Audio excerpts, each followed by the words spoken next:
તમને ખબર છે કે આપણા ઘરના સેનિટરી વેર કેવી રીતે બને છે? એ જાણવા માટે હું જઈ રહી છું આજે કડી, અને અમદાવાદથી કડી 46 કિલોમીટર જેટલું દૂર છે. અને કડીમાં એક એવી કંપની કે જે આખા ઇન્ડિયામાં ફોર્સેટ વેર અને સેનિટરી વેરના સૌથી મોટા ડિસ્ટ્રીબ્યુટર છે. ચલો, પછી એ આપણા ઘરની સિંક હોય કે પછી ટોયલેટ સીટ્સ હોય, નળ હોય, શાવર હોય, આ કઈ રીતે બને છે એ જોવા માટે હું જઈ રહી છું સેરા સેનિટરી વેર લિમિટેડની ફેક્ટરીમાં. ચલો તમને પણ બતાવું કે કઈ રીતે આ બધી જ વસ્તુઓ બને છે. પહેલી વખતનો અનુભવ ખૂબ યાદગાર અને સ્પેશિયલ હોય છે. જ્યારે પણ કોઈના ઘર કે ઓફિસમાં એન્ટર થઈએ તો મહત્વનું છે એ જગ્યાની વાઇબ. વાઇબ જો પોઝિટિવ હોય તો કોઈ પણ વિઝિટ સફળ રહે છે. અને એવી જ એક પ્રથમ અને સફળ વિઝિટ મારી પણ રહી સેરા સેનિટરી વેર લિમિટેડમાં. આજે આપણે એ દરેક જગ્યાની અને દરેક પ્રોડક્ટની વિઝિટ કરવાના છીએ કે જે અત્યાર સુધી એમણે ટેકનોલોજીની સાથે આગળ વધારી છે. ચલો શરૂઆત કરીએ.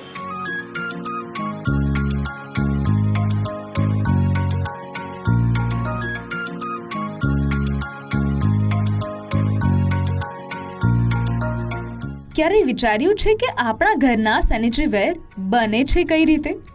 ચાલો સેરા સેનિટરી વેરના શ્રી વિવેક આદનકરને મળીએ કે જે સેરા સેનિટરી વેર અને પ્રોડक्शन वाइस प्रेसिडेंट है.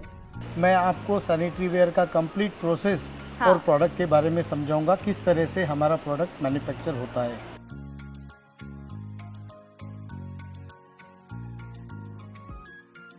ये सारा प्रोडक्ट हम लोग यहाँ पे बनाते हैं. अभी हमने जैसे देखा, हमने रॉ मटेरियल्स देखा. इसका जो बेसिक रॉ मटेरियल होता है वो क्ले होता है. वो क्ले से हम लोग उसका मिट्टी है, वो मिट्टी का हम लोग घोल बनाते हैं.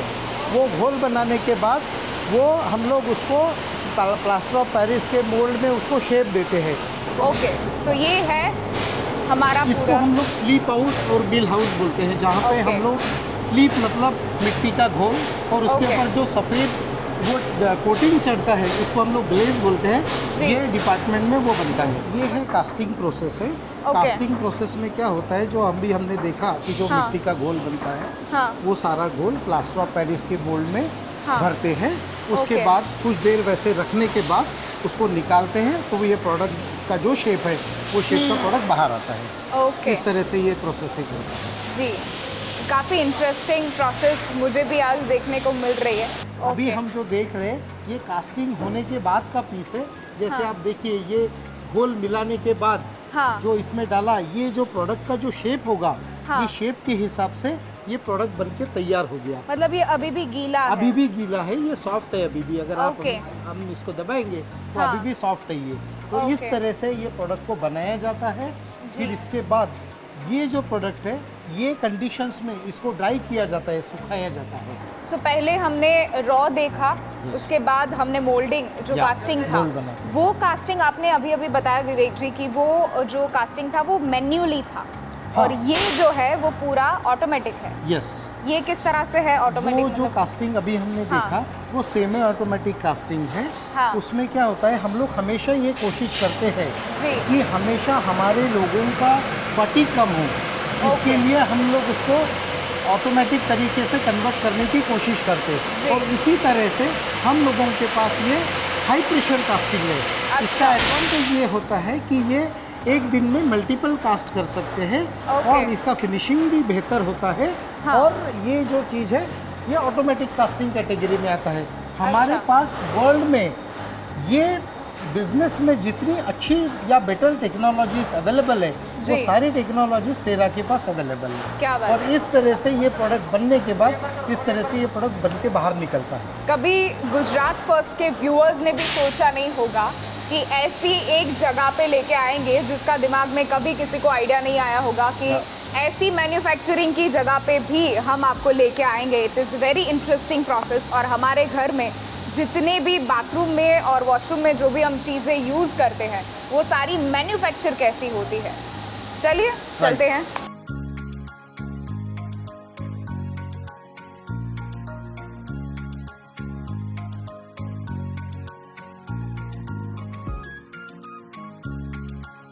अभी ये जो जगह है इसको ग्लेजिंग प्रोसेस कहते हैं। ओके। ये ग्लेजिंग प्रोसेस में क्या होता है कि जब हम क्ले से प्रोडक्ट बनाते हैं, उसको प्लास्टर ऑफ पेरिस के मोल्ड में एक शेप देते हैं, वो शेप देने के बाद उसके ऊपर ग्लेज का एप्लीकेशन होता है। और हमारे पास हाईटेक ग्लेज एप्लीकेशन प्रोसेस है जो मेरे पीछे देख रहे हैं आप, ये रोबोटिक ग्लेजिंग है। ये रोबोटिक ग्लेजिंग ये यूनिफॉर्म कोट देता है पूरे प्रोडक्ट के ऊपर, और ये हाइजीन पॉइंट ऑफ व्यू ये प्रोडक्ट के लिए बहुत महत्वपूर्ण होता है। ओके, सो ये जो हमारे पीछे दिख रहे हैं ये दोनों रोबोट हैं। ये दोनों रोबोट्स हैं और इस ओके। तरह के हमारे पास और भी रोबोट्स हैं जो इस समय प्रोसेस में हैं। ओके। ये जो रोबोटिक ग्लेजिंग हमने देखा अभी, हाँ। ये रोबोटिक ग्लेजिंग होने के बाद ये जो प्रोडक्ट्स है ये किल में जाता है। किल मतलब भट्टी, जिसको हम लोग भट्टी में अपनी भाषा जाता में है। भट्टी ओके। बोलते हैं, वो ओके। भट्टी में जाता है। वहाँ ओके। पे 1200 डिग्री टेम्परेचर पे इसको हाँ। पास होना होता है। तो अच्छा। उसके लिए ये ओवरहेड कन्वेयर है जिससे ये किल इसको किल बोलते हैं। ओके। तो किल में जा रहा है। और ओके। किल हमारे पास 2 इम्पोर्टेड किल्स है। ओके। हमारे पास टोटल 6 किल्स है जिसमें से 2 टनल किल्स है। સો અત્યારે આપણે એ જગ્યા પર છીએ કે જે ફેક્ટરીમાં સૌથી વધુ હીટ પ્રોડ્યુસ કરે છે અને સૌથી વધારે ગરમી જો કહેવાય તો એ આ જગ્યા પર છે, એટલે કે 1200 ડિગ્રી, मतलब 1200 डिग्री जितना ये गर्म है। सो ये प्रोडक्ट ग्लेजिंग के बाद, ग्लेज एप्लीकेशन के बाद हाँ, तो- ये प्रोडक्ट को फायरिंग प्रोसेस में जाना होता फायरिंग? है। Firing, okay. इसको फायरिंग प्रोसेस बोलते हैं। तो अभी हमने जैसे रोबोटिक ग्लेजिंग देखा, हाँ। उसी तरह से हमारे पास और भी मेथड्स है ग्लेजिंग करने के, वो हम आगे देखेंगे कि किस ओके। तरह से और भी दूसरे प्रोसेस से हम लोग ग्लेजिंग करते हैं। सो ये जैसे हमने अभी मिट्टी का घोल बनते हुए देखा। हाँ। मिट्टी का घोल कास्टिंग के पहले हम लोगों को एक प्लास्टर ऑफ पेरिस का मोल्ड बनाना होता है कि वो प्रोडक्ट का शेप देने के लिए बहुत इम्पोर्टेंट है। तो हम यहाँ पे देखेंगे कि किस तरह से हम लोग प्लास्टर ऑफ पेरिस का मोल्ड बनाते हैं। तो ओके। ये आप देख रहे हो, ये मेरे सामने ये अलग अलग प्रोडक्ट के मोल्ड्स हैं, जी। जिसमें बाद में कास्टिंग में हम लोग उसके अंदर स्लरी या मिट्टी का घोल पोर करके हम लोग प्रोडक्ट को शेप देंगे। अच्छा। यहाँ पे टोटल हमारे सैनिटरी वेयर फैक्ट्री में लगभग 3000 लोग हाँ। काम करते हैं। अच्छा। तो अगर इस समय बोलेंगे आप तो 1000 से ज़्यादा, 1500 से ज़्यादा लोग यहाँ पे काम कर रहे होंगे। जी। और ये जो सारा प्रोसेस हम देख रहे हैं, जी। इसको हम लोग केस बोलते हैं। इससे मोल्ड्स बनते हैं। प्रोडक्ट बनाने के लिए जो मोल्ड्स की ज़रूरत होती है, हाँ। ये मोल्ड्स बनते हैं और मोल्ड को फिर સ્લરી પોર કરકે પ્રોડક્ટ બનતા પ્રોડક્ટ બનતા। Right. ઓકે, પહેલા આપણે આ ગયા હતા, સૌથી પહેલા જે મોલ્ડ ડિપાર્ટમેન્ટ જોયો આપણે, કઈ રીતે મેન્યુફેક્ચર થાય છે એ બધું જોયું, ભઠ્ઠી આપણે વિઝિટ કરી, અને અત્યારે આપણે લોકો છીએ ઇન્સ્પેક્શન ડિપાર્ટમેન્ટમાં। सर विवेक सर, ये जो इंस्पेक्शन डिपार्टमेंट है, यहाँ वर्कर्स कैसे काम करते हैं? स्पेशली मैं देख रही हूँ कि लेडीज़ भी यहाँ पे काम कर रही है। हाँ। तो ये किस जगह पे कैसे काम करते हैं? तो जैसे किल से मटेरियल जब बाहर आता है, हाँ। हम लोग उसको इंटरनेशनल स्टैंडर्ड से हम लोग हाँ। काफ़ी सारे BIS स्टैंडर्ड, हाँ। ASME स्टैंडर्ड, EN स्टैंडर्ड, ऐसे अलग अलग इंटरनेशनल स्टैंडर्ड फॉलो करते हैं। ओके। वो स्टैंडर्ड के हिसाब से हम लोग ये पीस को इंस्पेक्ट करते हैं ओके। ताकि इसमें कोई भी विजुअल डिफेक्ट या फंक्शनल डिफेक्ट ना रहे और ये जी। कस्टमर के पास डिफेक्ट फ्री प्रोडक्ट पहुँचे। इसी तरह से हमारे कंपनी में काफ़ी सारी महिलाएं भी काम करती है। हम लोग जेंडर डाइवर्सिटी में, जेंडर इक्वलिटी में बिलीव करते हैं। बिल्कुल। डाइवर्सिटी में हम लोग बहुत ज़्यादा इम्पोर्टेंस देते हैं।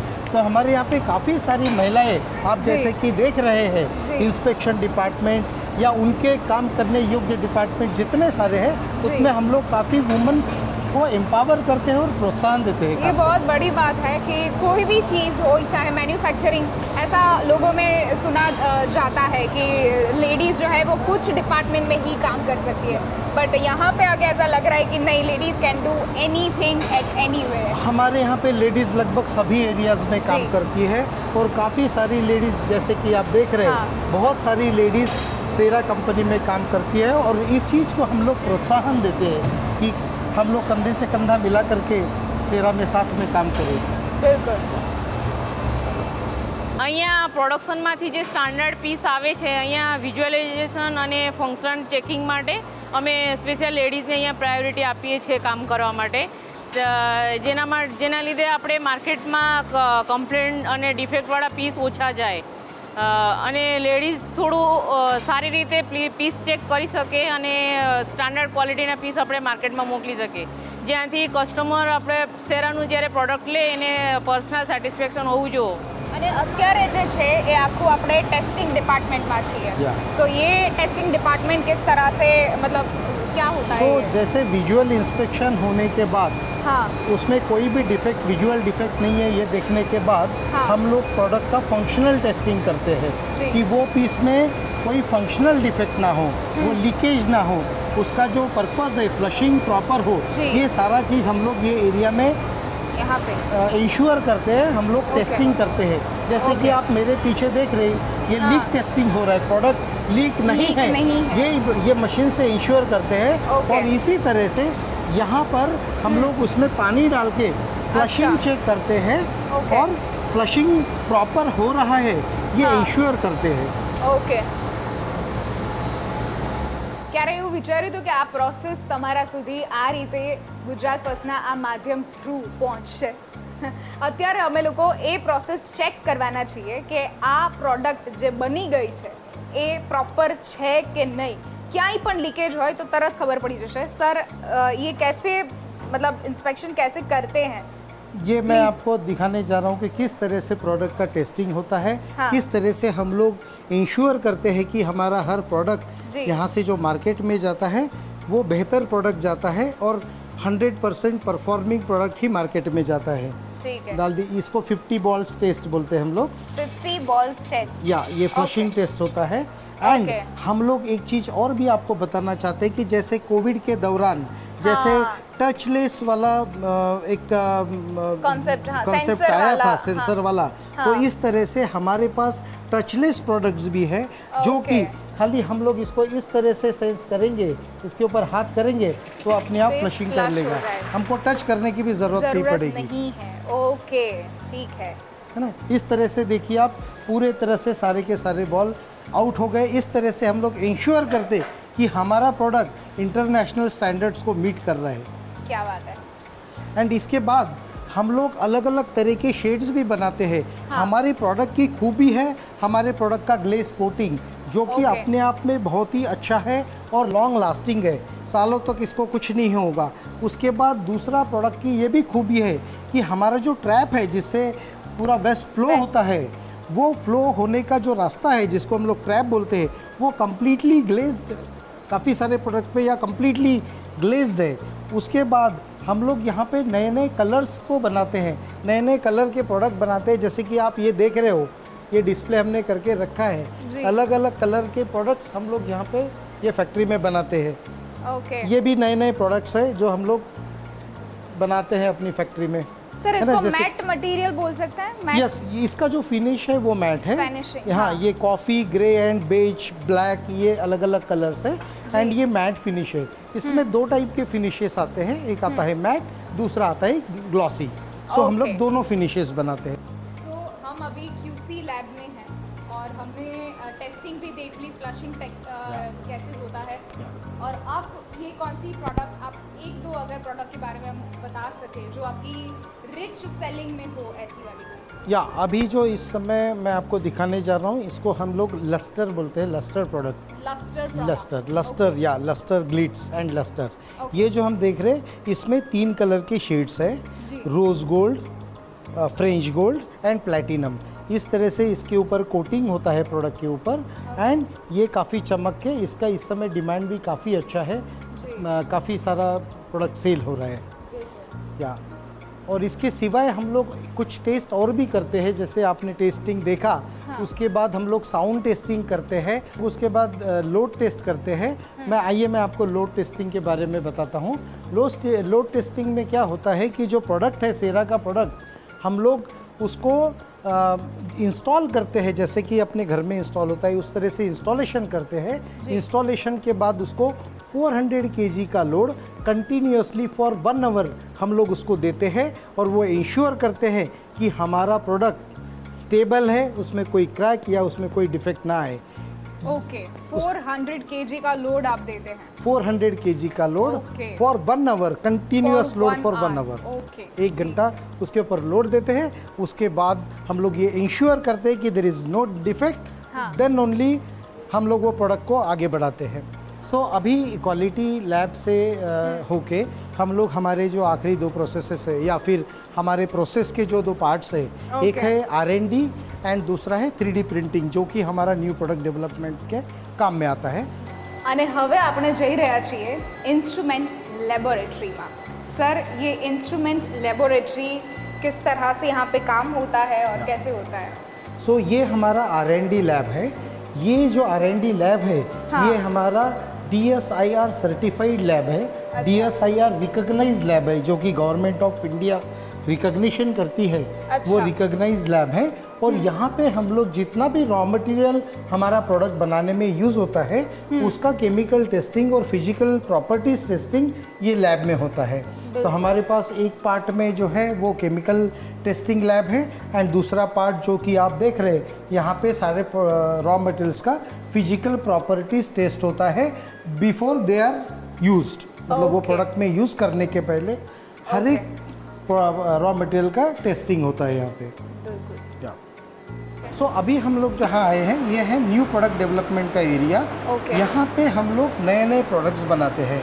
हमारा एक न्यू प्रोडक्ट डेवलपमेंट का एक प्रोसीजर है, उसको हम लोग फॉलो करते हैं और अलग अलग नए नए सेरा के डिज़ाइंस हम लोग ये सेक्शन से बनाते हैं। और हर साल हम लोग लगभग 24 से अधिक डिज़ाइंस बना के हम लोग मार्केट में प्रोड्यूस कर सकते हैं, मार्केट में ऑफर कर सकते हैं। अच्छा, तो यहीं से अगर सेरा की जो भी नई प्रोडक्ट मार्केट में मिलेगी वो यहीं से बनकर आएगी। यस। આખી પ્રોસેસ આપણે જોઈ લીધી કે કઈ રીતે આ સેનિટરી વેર બને છે। હવે ફાઇનલ આપણે જે ઊભા છીએ એ જગ્યા છે 3D પ્રિન્ટિંગ। विवेक सर, ये क्या है पूरा 3D प्रिंटिंग और कैसे हो? ये जो 3D प्रिंटिंग है, ये न्यू प्रोडक्ट डेवलपमेंट के प्रोसेस के काम में आता है। Okay. जब भी हम कोई नया प्रोडक्ट बनाते हैं तो उसके पहले हम लोग उसका 3D प्रिंटेड मॉडल बनाते हैं। ये हमारे न्यू प्रोडक्ट डेवलपमेंट स्टेज का एक पार्ट है। सबसे पहले 3D प्रिंटिंग होगा, उसके बाद हमारा एक प्रोडक्ट डेवलपमेंट का प्रोसीजर है जिसको हम लोग फॉलो करते हैं। और ये प्रोसीजर के साथ हम लोग हर साल कम से कम 24 नए प्रोडक्ट हम लोग डिलीवर कर सकते हैं। और इतने नए प्रोडक्ट के साथ जो हमारा टोटल मैन्युफैक्चरिंग प्लांट का मैन्युफैक्चरिंग कैपेसिटी है, वो साल का 25 लाख कैपेसिटी ये फैक्ट्री का कैपेसिटी है। और हम इतने नंबर ऑफ पीसेस हम लोग हर साल डिलीवर करते हैं। Per year 25 lakhs। Yes, per year Okay. 25 lakhs। या बढ़िया, बहुत ही अच्छे से आपने पूरी प्रोसेस समझाई, उसके लिए थैंक यू सो मच। और गुजरात फर्स्ट की ये जो नई पहल है, जो फैक्ट्री शूटिंग है, उसके लिए थैंक यू सो मच। बहुत बहुत धन्यवाद आपका, थैंक यू। આટલી મોટી પ્રોસેસ જાણ્યા પછી સેનિટરી વેર બનાવવાની દરેક રીત એક પછી એક સમજ્યા પછી હું ગઈ હતી સેરા સેનિટરી વેરના વેરહાઉસમાં। આ વેરહાઉસ જ્યાં મેનેજમેન્ટ અફલાતૂન, કોઈ અજાણ્યું પણ આવી જાય તો ખબર પડી જાય કે પ્રોડક્ટ કઈ જગ્યા પર રાખેલી છે। વેરહાઉસની વિઝિટ પહેલા આપણે કંપનીના એક્ઝિક્યુટિવ ડિરેક્ટર અને CHROને પણ સાંભળી લઈએ। ગુજરાત ફર્સ્ટની ટીમ આજે આવી પહોંચી છે સેરા સેનિટરી વેર લિમિટેડ અને અહીંયા મારી સાથે અત્યારે છે ટેકનિકલ ડિપાર્ટમેન્ટના એક્ઝિક્યુટિવ ડિરેક્ટર મિસ્ટર અનુપમ ગુપ્તા, જેમને 34 વર્ષનો એક્સપિરિયન્સ છે અને સાથે સાથે સેરામાં એમનો 2.5 વર્ષની સફર। સર, जैसे 44 इयर्स हमने हमारी पूरी सेरा की सफ़र थी, उसमें ज़्यादातर जैसे कि सारी इंडस्ट्री में टेक्नोलॉजी जो है वो कुछ ना कुछ अपनी प्रोडक्ट्स में आगे बढ़ाता रहता है। तो सेरा में माय फर्स्ट क्वेश्चन इज़ कि सेरा में सबसे पहले टेक्नोलॉजी को हम कितना इम्पोर्टेंस देते हैं और कौन सी प्रोडक्ट ऐसी है जो टेक्नोलॉजी के साथ अब मार्केट में है? तो सेरा सैनिटरी वेयर का जो फाउंडेशन एस्टेब्लिशमेंट ईयर है वो 1980 में है and under the visionary leadership of Shri Vikram Somani. And 1980 में वो टाइम था जब कोई टेक्नोलॉजी की और ये सब बात नहीं करता था। उस टाइम भी because of the visionary leadership हम लोगों ने सैनिटरी वेयर प्लांट को लगाया और उसके साथ ही हमने ग्रीन एनर्जी के प्रति ध्यान दिया और विंड टरबाइन में इन्वेस्टमेंट किया। एंड उन सब इन्वेस्टमेंट का ये नतीजा हुआ कि आज हमारी जो एनर्जी है, ग्रीन एनर्जी, जिसमें हम सोलर और विंड दोनों लेते हैं, उससे हमारा कारोबार का जो बिजली का खर्चा है उससे मोर देन 80% वहाँ से कर लेते हैं। नॉट ओनली दैट, हमने जब सैनिटरीवेयर प्लांट लगाया, हमारा हमेशा से उद्देश्य था कि हम हाई टेक्नोलॉजी, हाई क्वालिटी पे करें और हमारी जो क्लिन है, जो heart line of sanitaryware industry मानी जाती है, उसमें हमने जर्मन की इम्पोर्टेड क्लिन ली। और उस साल में जबकि इंपोर्ट एक्सपोर्ट एक उस टाइम में बहुत बड़ा क्रिटिकल इशू था, बट जो कमिटमेंट था मैनेजमेंट का, लीडरशिप का, उसके प्रति देखते हुए हमने वो किया कि इम्पोर्टेड क्लिन लिया।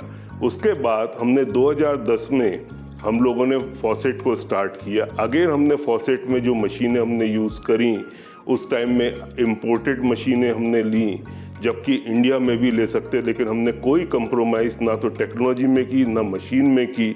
और उसका नतीजा ये है कि आज हमारा सैनिटरीवेयर प्लांट में रोबोटिक टेक्नोलॉजी है, 3D प्रिंटिंग टेक्नोलॉजी है।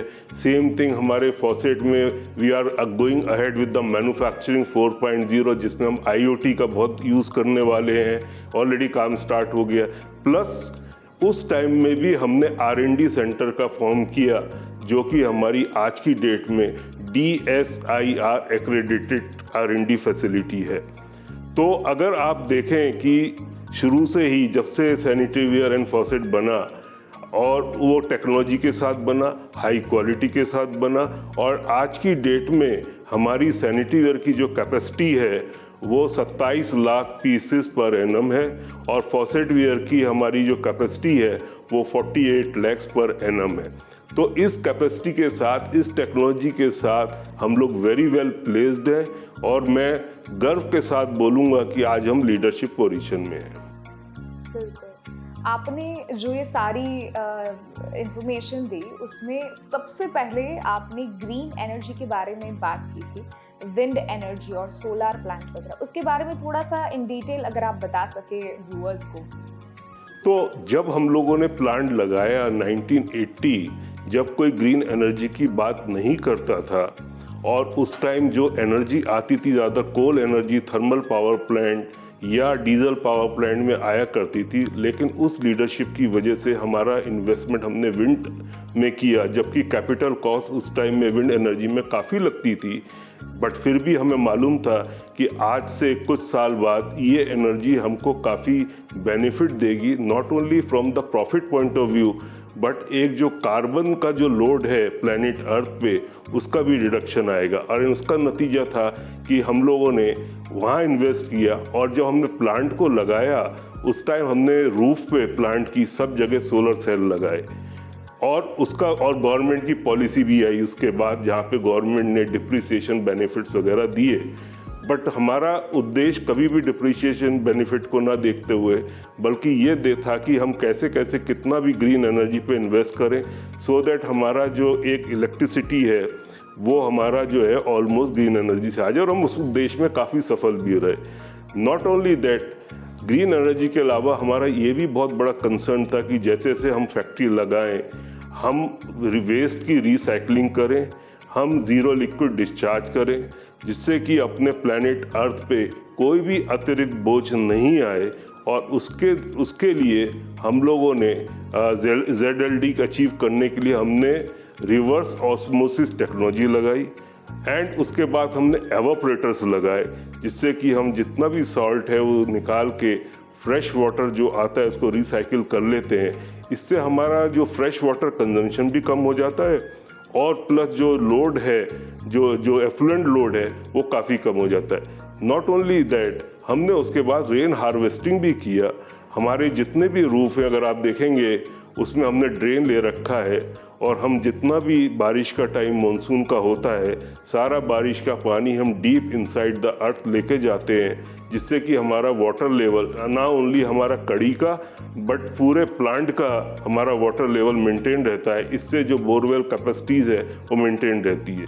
तो हमारा हमेशा से हम लोग फोर रनर्स रहे हैं ये जानने के लिए कि भाई कोई भी हम मैन्युफैक्चरिंग करें, एक हम जो एथिकल मैन्युफैक्चरिंग जिसको हम बोलते हैं, हम उसमें विश्वास रखते हैं और उसी का नतीजा है कि not only green energy but sustainability में भी हम फोररनर रहे हैं। Thank you so much for joining us और गुजरात फर्स्ट की टीम को आपके साथ जुड़ के काफ़ी प्राउड फील हुआ। Thank you sir. Thank you.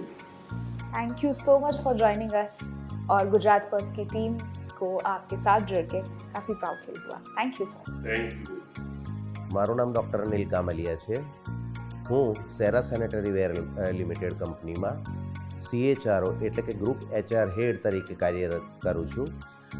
હું સંપૂર્ણ સેલ્સ માર્કેટિંગ અને પેન ઇન્ડિયામાં આવેલા CSG ડેપો અને બધાની જે HR એડમિન અને સંપૂર્ણ રિસ્પોન્સિબિલિટીઝ નિભાવી રહ્યો છું.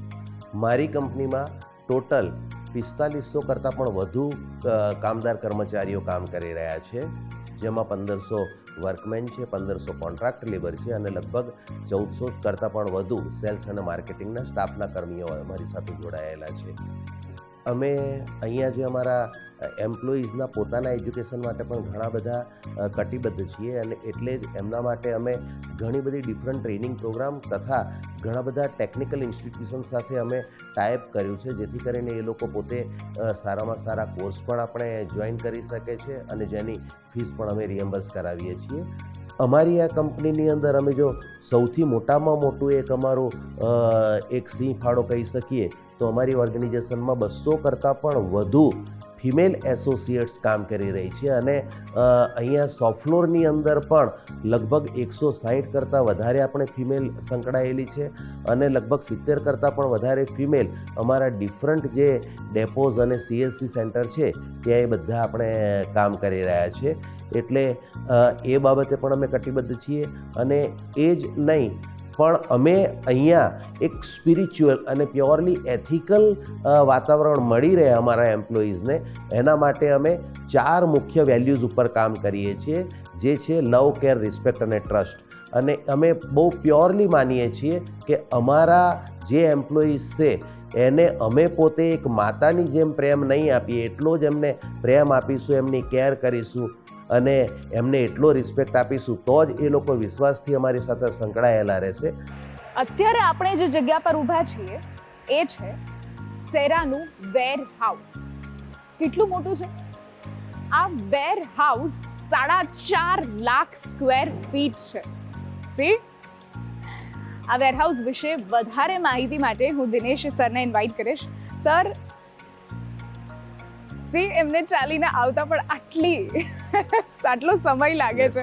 દિનેશ સર, આ વેરહાઉસ આટલું મોટું, હવે આમ જોવા જઈએ તો ભારતભરમાં સેરા જે છે એ બહુ જ બધી નામના અત્યાર સુધી કમાઈ ચૂક્યું છે અને એ વેરહાઉસને ચલાવવા માટે મેં ખુદ મારી રીતે જોયું કે મેન પાવર ખૂબ ઓછો છે જી, અને વધારે શું અહીંયા વેરહાઉસમાં પણ ફેસિલિટી છે વર્કર્સ માટે એ પણ કહેજો.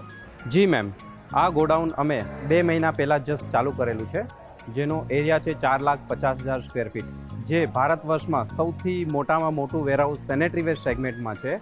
અહીંયા 200 જેટલા કર્મચારીઓ ડેઇલી કામ કરે છે અને 100 જેટલા વ્હીકલ કન્ઝાઇનમેન્ટો અમે ડેઇલી અહીંથી ડિસ્પેચ કરીએ છીએ. આ જ રૂફની અંદર ટોટલ 3,000 જેટલા SKU પ્રોડક્ટ્સ અમે અહીંયા સ્ટોર કરીએ છીએ, જેનું ઇનવર્ડ આઉટવર્ડ અમે વ્યવસ્થિત રીતે કરીએ છીએ. આ એક જ રૂફની અંદર 4.5 લાખ સ્ક્વેર ફીટનો પ્લાનિંગ એ સપ્લાય ચેનની કોસ્ટ ઓછી કરવા માટે અને કંપનીની સપ્લાય ચેનની એફિશિયન્સી વધારવા માટેનો એક પ્રયાસ કરેલો છે. અહીંયા એક જ રૂફની અંદર રહેવાથી બધી જ પ્રોડક્ટો sanitary ware, faucet, PVC, wellness, kitchen sinks એ બધી પ્રોડક્ટ એક જ ટ્રકમાં એક જ સાથે વ્યવસ્થિત ક્વોલિટી ચેક કરી અને મોકલી શકીએ છીએ, જે કંપનીની સપ્લાય ચેનની કોસ્ટ રિડક્શન કરવામાં બહુ મહત્ત્વનો ફાળો ભજવે છે. સો અત્યારે જેમ સરે વાત કરી કે આટલું મોટું warehouse it's very big challenge, અને આ જે જગ્યા પર અમે લોકોએ આખી વિઝિટ કરી, આઈ મસ્ટ સે મેનેજમેન્ટ અફલાતુન છે. અને આટલું મોટું ભારતનું જો સેરા વેર હાઉસ હોય તો કેમ નહીં. Thank you so much. Factory શૂટમાં આજે આપણે વિઝિટ કરી સેરા સેનેટરી વેર લિમિટેડની. કઈ રીતે આ બધી જ પ્રોડક્ટ બને છે, એનું મેન્યુફેક્ચરિંગ કઈ રીતે થાય છે, એનું ડિસ્ટ્રીબ્યુશન આખા ભારતમાં કઈ જગ્યા પર અને કેવી રીતે છે, અને કઈ રીતે આ કંપની આટલી વિશાળ બની છે. ફેક્ટરી શૂટમાં આવા બહુ જ બધા એપિસોડ્સ તમને જોવા મળશે અને ત્યાં સુધી તમારે નેક્સ્ટ વીક સુધી બસ રાહ જોવાની છે. જો તમને પણ એવું લાગતું હોય કે તમારી પણ કોઈ એવી કંપની છે કે તમારી પણ કોઈ એવી બ્રાન્ડ છે કે જેની ફેક્ટરી વિઝિટ તમારે લોકો સુધી પહોંચાડવી છે ગુજરાત ફર્સ્ટના માધ્યમથી, તો મોસ્ટ વેલકમ.